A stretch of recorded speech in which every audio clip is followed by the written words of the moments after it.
Forest.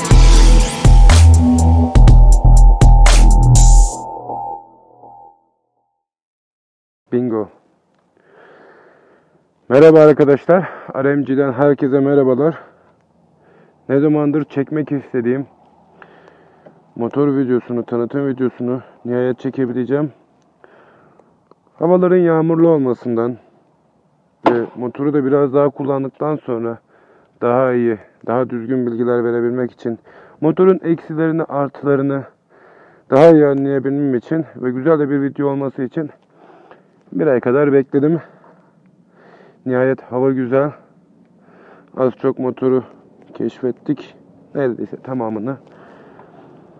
Arkadaşlar, Moto Guzzi RMG Rapid 50 olarak geçiyor. RMG'nin şimdiye kadar çıkardığı en iyi motor. İçerisinde 150'lik motor bloğu olmasına rağmen 50'lik bir motor. Yani 50 cc içerisindeki en güçlü motor. Tasarım olarak bir önceki modellerinden de hatırlarsınız. 50'lik olarak bayağı bir değiştirmişler. Daha geniş bir kasa, daha güzel bir hava filtresi ve daha iyi bir motor bloğu koymuşlar. Dediğim gibi resmi adı B0850 olarak geçiyor. Motor gayet güzel. Geniş lastikleri, virajlarda çok iyi tutunuyor. Bunun haricinde artılarını sayalım. Motor yerden yüksek, köy yollarında ve benim gibi evin önünde kaldırım varsa kaldırıma park edecekler için çok güzel. Altı hiçbir zaman yere değmiyor. Ayna açıları güzel. Tabii çocuklar oynamadığı sürece açıları güzel. Yarım gazda 80'i 90'ı rahatlıkla buluyor. Motor rodajı daha açılmadı. Hala açmaya çalışıyorum. Yarım gazda o kadarken açıldığında ne kadar yapar bilmiyorum. Daha tam olarak açmayı başaramadım. Kadran 140'ı gösteriyor.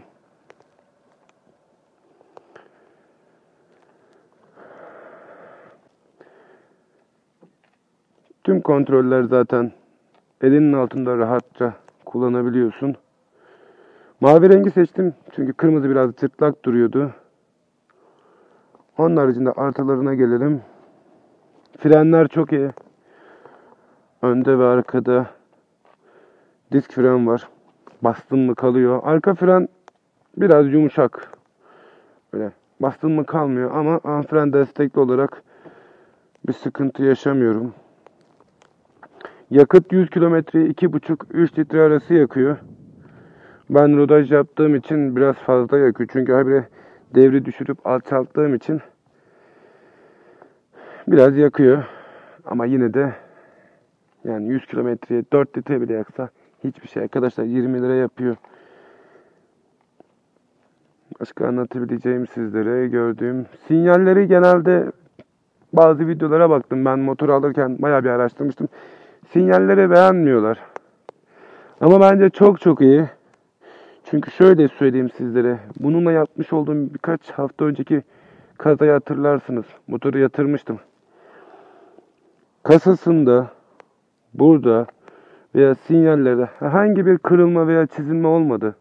Sinyaller burada olmuş olsaydı, arkadaşların istediği gibi veya aynanınki gibi dışarıda olmuş olsaydı büyük ihtimalle kırılacaktı. Bu da size ek bir maliyet çıkaracaktır.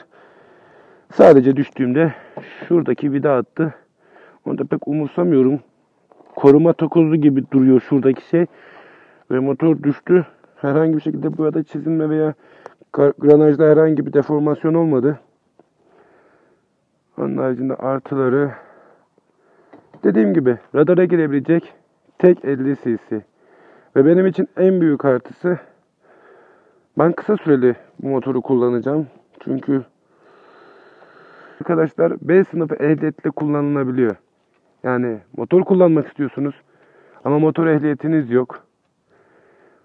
Ben çok görüyorum ehliyetsiz olarak kullananları. Bu motoru aldığınız takdirde rahatlıkla kullanabilirsiniz. Çünkü B sınıfı ehliyetlerde kullanılabiliyor. Yeni ehliyeti olan arkadaşlarınıza da bakarsanız B sınıfı olanlar B'den E'ye kadar araç ehliyetiyle bunu kullanabiliyorsunuz kısacası. Fiyat olarak da çok uygun. Onlara nazaran fiyatı çok uygun. 3800 liraya aldım ben. Şu anda da 4000 ile 4100 arası bir şey olması lazım. Ben Moto Malatya'dan aldım. Tek tedarikçisi ve distribütörü o. Onlardan alabilirsiniz. Ben biraz sıkıntı yaşadım. Benim motorumu satmışlardı ama sizde bir sıkıntı olacağını zannetmiyorum. Şekil olarak güzel spor bir motor. Hani kaplar gibi cılız değil. Şöyle baktığınız zaman yani bunun 50'lik olduğuna kimse inanmıyor. Gerçekten geniş bir kasası ve büyük bir motor bloğu var. Bir 50'lik için böyle bir motor bloğu çok nadir görürsünüz. Farları aydınlatması gece çok güzel. Kısası da uzunu da çok iyi. Eksilerine geçecek olursak arkadaşlar, benim için en büyük eksiği şu arkadaşlar. Göstereyim hemen. Yani bu motorda sevmediğim tek özellik diyebilirim.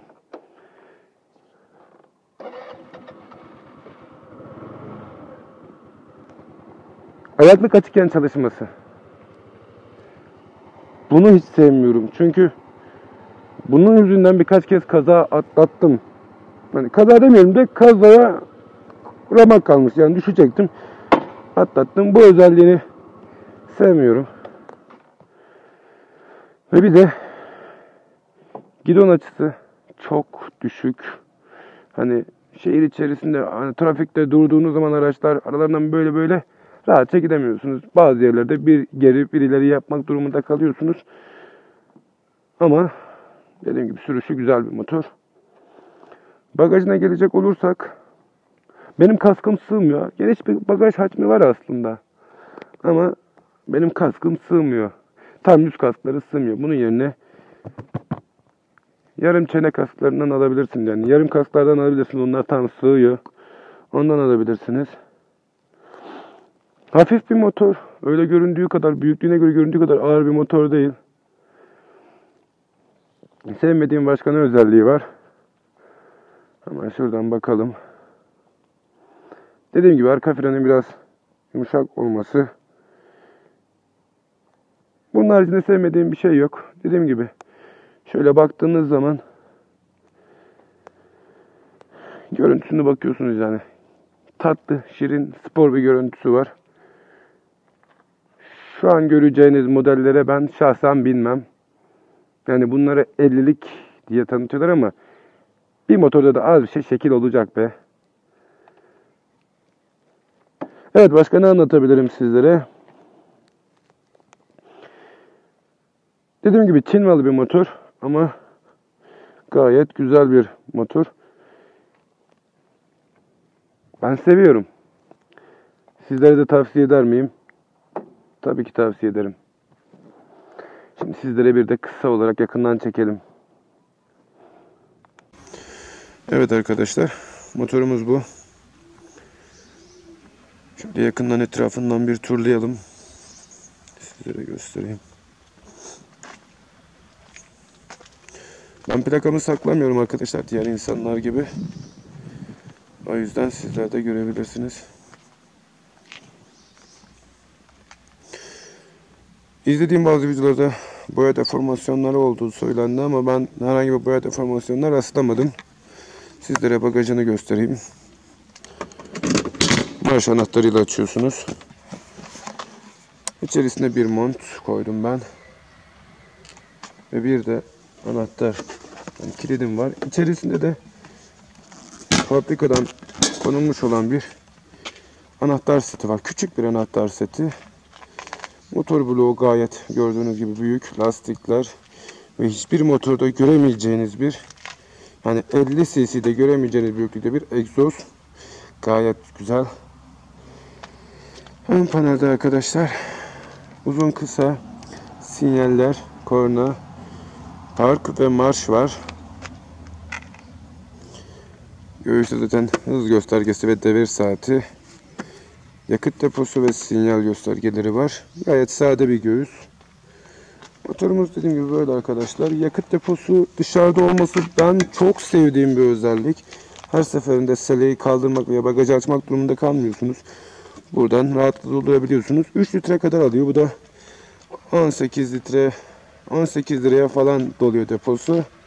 Ve 100 kilometre rahatlıkla yapabiliyorsunuz. Eğer almayı düşünüyorsanız dediğim gibi, eğer 50'lere kalacaksanız ve ehliyetiniz yoksa alacağınız tek motor bu olsun arkadaşlar. Çünkü diğer 50 cc'lerle bunun kadar güzel ve bunun kadar da rahat çıkamazsınız yokuşları. Kalırsınız.